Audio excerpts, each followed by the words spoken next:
Welcome to Fallish Report, your trusted source for breaking headlines, global insights, and sharp analysis from around the world. If you're new here, don't forget to hit that subscribe button and turn on notifications so you never miss an update. The South China Sea is not just a body of water.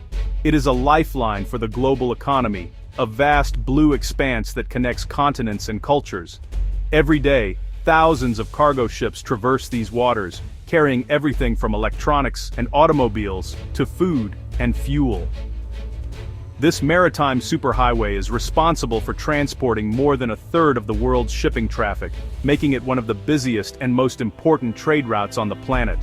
With an estimated $3 to $5 trillion worth of goods passing through annually, the South China Sea is the beating heart of international commerce. Its strategic location links the economies of East Asia with the rest of the world, ensuring that global supply chains remain intact and that markets stay connected. But the significance of the South China Sea goes far beyond shipping lanes. Beneath its shimmering surface lie vast reserves of oil and natural gas, resources that are increasingly vital as nations seek to fuel their growth and secure their energy futures. The promise of untapped wealth has sparked fierce competition, with countries racing to explore and exploit these underwater riches. The result is a tangled web of overlapping territorial claims. China, Vietnam, the Philippines, Malaysia, Brunei, and Taiwan all assert rights over parts of the sea, each citing history, geography, and international law to justify their positions. The boundaries are often unclear and the stakes are incredibly high. At the center of the dispute is China's sweeping 9-dash line, a loosely defined boundary that claims nearly the entire sea as Chinese territory.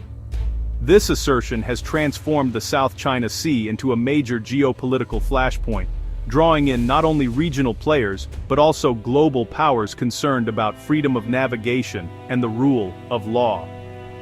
China's expansive claims directly conflict with the internationally recognized maritime rights of its neighbors. The Association of Southeast Asian Nations, or ASEAN, has repeatedly called for dialogue and respect for international law, but tensions continue to simmer.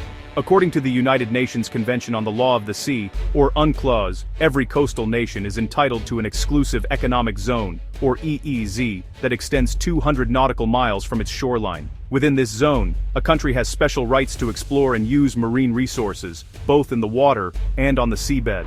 However, China's 9-dash line cuts deep into the EEZs of the Philippines and Vietnam, overlapping with areas that international law recognizes as belonging to these nations. This has led to frequent confrontations at sea, with Coast Guard vessels, fishing boats, and even naval ships facing off near disputed boundaries. For the Philippines, the South China Sea is more than a strategic asset, it is a source of life. Millions of Filipinos depend on its rich fishing grounds for food, income, and cultural identity. The sea's bounty sustains coastal communities and supports local economies, making access to these waters a matter of survival. Generations of Filipino fishermen have sailed these waters, casting their nets near reefs and shoals that have provided for their families for centuries. The areas now claimed by China are some of the most productive fishing grounds in the region, and losing access would be devastating for countless communities. For many Filipinos, the dispute is not just about territory, it is a fight for economic survival and national sovereignty. Protests erupt in the streets, and the Philippine government is under constant pressure to defend its rights and protect its people's future. As tensions escalate, the risk of miscalculation grows. Naval standoffs and diplomatic clashes threaten to destabilize the entire region, putting peace, prosperity, and the future of the Philippine nation at stake. In this high-stakes environment, the Philippines must carefully navigate a path between defiance and diplomacy, balancing the need to stand firm with the imperative to avoid conflict. The choices made here will shape not only the fate of the South China Sea, but also the destiny of the nation itself. China recently escalated tensions by establishing new territorial sea baselines around Scarborough Shoal. This strategic move has not only heightened regional tensions, but also drawn international scrutiny. The Scarborough Shoal, a small but significant feature in the South China Sea, has long been a flashpoint in the maritime disputes between China and the Philippines. By setting these new baselines, China aims to solidify its claims over the area, disregarding the 2016 ruling by the Permanent Court of Arbitration which invalidated such claims. This move is seen as a violation of international law and a challenge to Philippine sovereignty. Protests have erupted in Manila, with citizens and officials alike condemning China's aggressive stance. The United Nations has also been drawn into the fray, with calls for a more assertive international response to uphold the rule of law in these contested waters. China also named 64 islands and features, asserting its claims through cartography.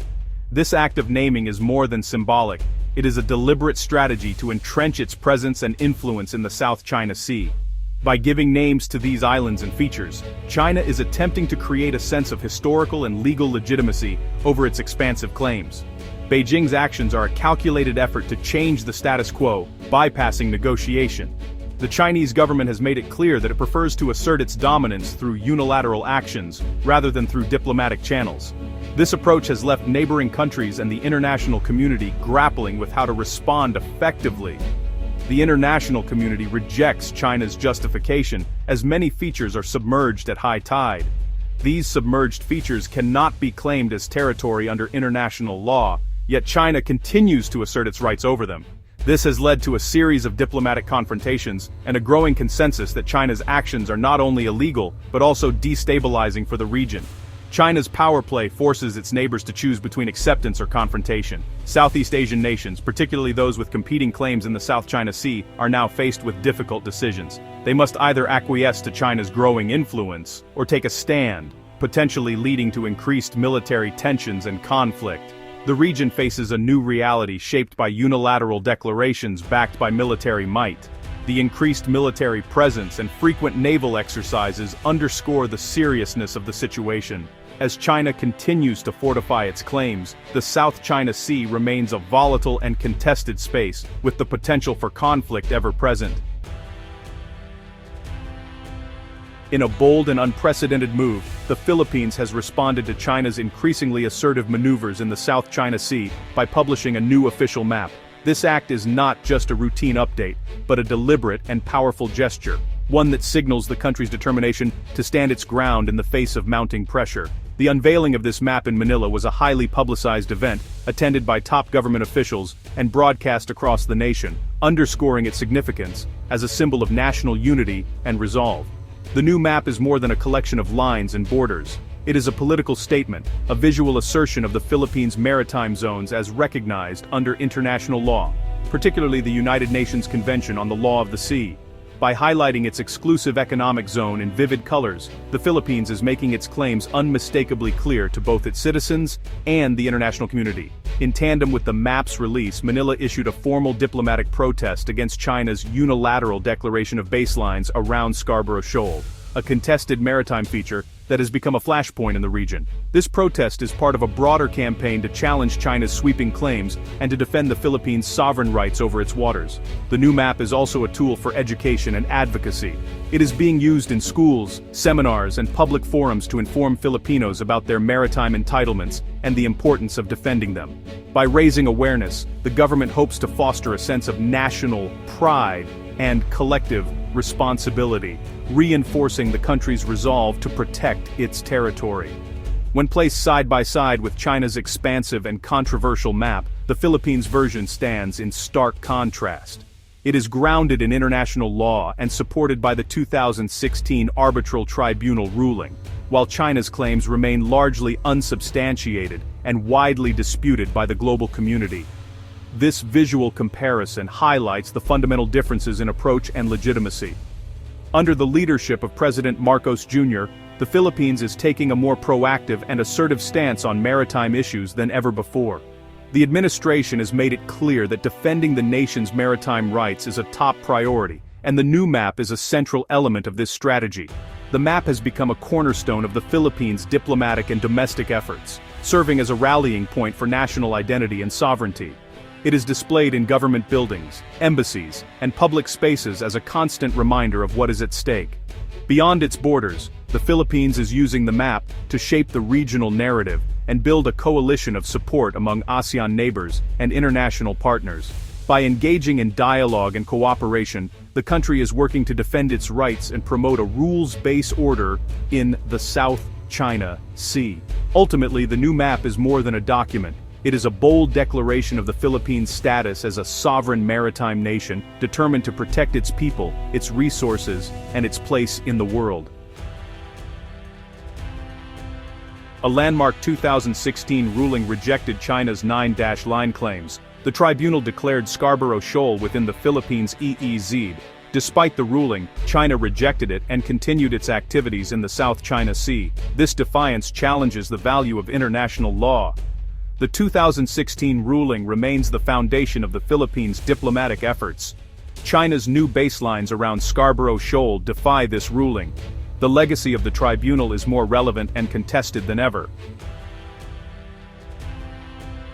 The Philippines is strengthening security partnerships to counter China's power. The U.S. remains a cornerstone, with increased joint patrols and missile deployments. Japan provides patrol vessels and radar systems, deepening ties with the Philippines. India supplies BrahMos cruise missiles, enhancing coastal defense capabilities. Australia and South Korea contribute to maritime deterrence efforts. This influx of military support transforms the Philippines' defense posture. It signals to Beijing that aggression consolidates opposition. The Philippines is backed by a determined group of allies. It is no longer a solitary David facing a Goliath. The geopolitical chess match unfolds on the high seas with tense standoffs. Chinese vessels use aggressive tactics like water cannons against Philippine ships. These confrontations are a form of gray zone warfare, avoiding full-scale conflict. The BRP Sierra Madre on Second Thomas Shoal symbolizes Philippine sovereignty. Resupply missions face extreme force, escalating tensions. Viral videos fuel nationalistic sentiment and political pressure. These clashes define the tense atmosphere of the South China Sea. Vietnam and other Southeast Asian nations share concerns over China's ambitions. Vietnam has its own disputes with China in the South China Sea. Manila's struggle is seen as part of a broader regional challenge. ASEAN grapples with forming a unified stance due to China's influence. The dispute tests ASEAN's unity and relevance in regional security. Nations like Indonesia and Malaysia bolster their naval capabilities. The Philippines' stand is a test case for the region. Success could create a blueprint for others to follow. Typhoon Feng Wang adds volatility to the South China Sea tensions. The storm threatens isolated outposts like the BRP Sierra Madre. It forces a temporary halt to maritime confrontations. The typhoon mirrors the unpredictable political climate. It underscores the vulnerability of those in these waters. A natural disaster could become a point of friction or cooperation. Recent events signal a perilous new phase in the South China Sea dispute. The Philippines' new map is a direct response to China's campaign. The conflict is now a frontline in the global contest between law and might. China's strategy of creating facts on the water is backfiring. The Philippines has internationalized the dispute, gaining powerful allies. Daily standoffs risk miscalculation and larger crises. The political storm intensifies, with Typhoon Feng Wang as a symbol. The outcome will test international law and alliances. The world watches to see which line will hold.